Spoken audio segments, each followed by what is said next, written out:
रहे future express और markets की अगर बात की जाए तो करीब करीब फ्लैटिश टोन पे या फ्लैट टू पॉजिटिव टोन पे इंडेक्स तो काम काज कर रहा है, लेकिन मिड कैप स्मॉल कैप के अंदर रफ्तार बढ़िया बनी हुई है। 62 अंक ऊपर निफ्टी है, सेंसेक्स करीब 250 अंक ऊपर है, निफ्टी बैंक करीब 150 अंक ऊपर है, लेकिन ज़्यादा action mid cap small cap में। मिड कैप डे हाई के आसपास, स्मॉल कैप पे ऑलमोस्ट डे हाई के आसपास कामकाज करता आपको दिखाई पड़ेगा। 450 अंकों की तेजी अब मिड कैप इंडेक्स में देखने को मिल रही है। स्मॉल कैप इंडेक्स भी अब करीब करीब ½ % ऊपर ट्रेड कर रहा है। राजेश सर, सस्ता ऑप्शन क्या चुना आपने?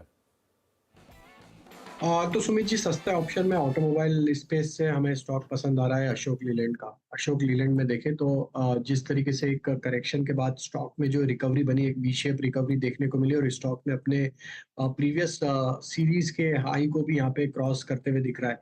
तो हमें लगता है अशोक लीलैंड में जिस तरीके के मोमेंटम बने आज के सेशन में देखें तो लॉन्ग बिल्टअप भी देखें तो पिछले 2-3 महीनों के स्विंग हाई को अब यहाँ पे मल्टीपल सप्लाई जोन को यहाँ पे ब्रेकआउट करते हुए दिख रहा है अशोक लीलैंड। 180 का call option at the money का ही हम यहाँ पे बाय करने की सलाह देंगे। हमें लगता है यहाँ पे जिस तरीके से ब्रेकआउट बना है ये स्टॉक अब नेक्स्ट टारगेट 190 की तरफ बढ़ते हुए दिख सकता है। तो ये कॉल ऑप्शन 180 का है, इसके टारगेट हम जो एक्सपेक्ट कर रहे हैं वो आ सकते हैं करीब 9 रुपए से 11 रुपए की तरफ। ये कॉल ऑप्शन के टारगेट आते हुए दिख सकते हैं।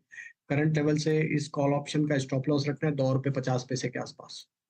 अशोक लेलैंड की 180 की कॉल ₹4.70 के आसपास अभी ये कामकाज कर रही है। इसको आप लॉन्ग साइड पर देख सकते हैं। राजेश सर को लग रहा है कि अभी भी अशोक लेलैंड में या ऑटो स्पेस में ये स्टॉक थोड़ा सा आउट परफॉर्म कर सकता है, इसलिए आप 180 की कॉल में खरीदारी करेंगे। पहला टारगेट ₹9, दूसरा टारगेट ₹11, एक ₹2-2.5 का एक स्टॉप लॉस मेंटेन करेंगे। ऑप्शन की बात हो रही है तो एक मेट्रोपोलिस की कॉल, जो अभी थोड़ी देर पहले राजेश सर ने सुझाया भी था मेट्रोपोलिस का स्टॉक, ये कॉल शिल्पा मैम ने दी थी करीब 1800 की, ₹63 के आसपास ये अभी चल रही है। 65 का इसका जो पहला टारगेट है वो अचीव होता हुआ दिखाई पड़ा, तो ये भी एक कॉल थी जिसका जिक्र करना ज़रूरी था। राजेश सर, एक स्टॉक और देखिए, वो है यूनाइटेड स्पिरिट्स। ऑलमोस्ट अपने ऑल टाइम हाइस के आसपास ये वापस पहुंच गया है और स्लोली एंड स्टेडली ऊपर आया है। अब की बारी किसी को ये पता भी नहीं चला है कब धीरे से अपने ऑल टाइम हाई की तरफ पहुंच गया है। क्या करना चाहिए इसमें? तो देखिए, यूनाइटेड स्पिरिट की चाल अगर हम देखें तो पिछले कई महीनों से एक स्लोली स्टडीली एक अप मूव में ही ये बढ़ते हुए दिख रहा है। Series of high top higher bottom formation, और जो फॉर्मेशन बने हुए ये दिखा रहा है कि स्टॉक जरूर कंटिन्यूटी रहेगी अप ट्रेंड की, लेकिन थोड़ा स्लो मूवर रहेगा। ऑल टाइम हाई की तरफ अप्रोच तो कर रहा है, व्यू बुलिश ही है, बाय ऑन डिप्स की रणनीति रखना है। जब तक ये स्टॉक 1140 1150 के ऊपर सस्टेन है, हमें लगता है देयर इज हाई पॉसिबिलिटी कि स्टॉक अपने प्रीवियस ऑल टाइम हाई को ब्रेक करने में कामयाब होगा और फिर इसके जो टारगेट बन सकते हैं वो 1230 1240 की तरफ भी आते हुए दिख सकते हैं। तो जिनके पास भी ट्रेड है लॉन्ग साइड का बने रहे, 1150 के आसपास स्टॉप लॉस को ट्रेल कर एशियन पेंट और देखिए, क्योंकि यहाँ पर भी ले। सिचुएशन ऐसे ही है, स्लोली एंड स्टेडली ये भी डे हाई के आसपास आ रहा है। क्या करना चाहिए इसमें?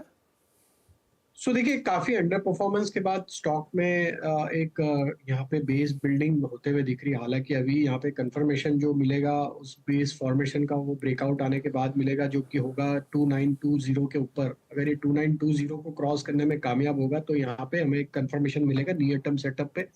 यहाँ से फिर एक अच्छा रिवर्सल का ट्रेड या शॉर्ट कवरिंग का ट्रेड जिसको हम बोल सकते हैं प्ले आउट होते हुए दिखेगा। At this moment yes, view हमारा बुलिश है। यहाँ पे हमें लग रहा है कि जिस तरीके से फॉर्मेशन बन रहा है, डेटा जिस तरीके से बने हुए हैं, यहाँ पे पॉसिबिलिटी के ब्रेकआउट करने में कामयाब होगा। तो अभी करंट लेवल से बाय किया जा सकता है। स्टॉप लॉस स्ट्रिक्टली फॉलो करें 2860 का। ये स्टॉप लॉस अगर नहीं टूटता है तो हमें लगता है कि यस, इसमें एक ब्रेकआउट बनेगा 2920 के ऊपर, और वो ब्रेकआउट के बाद स्टॉक में फिर 3000 तक की चाल भी आते हुए दिख सकती है। एक दो नाम और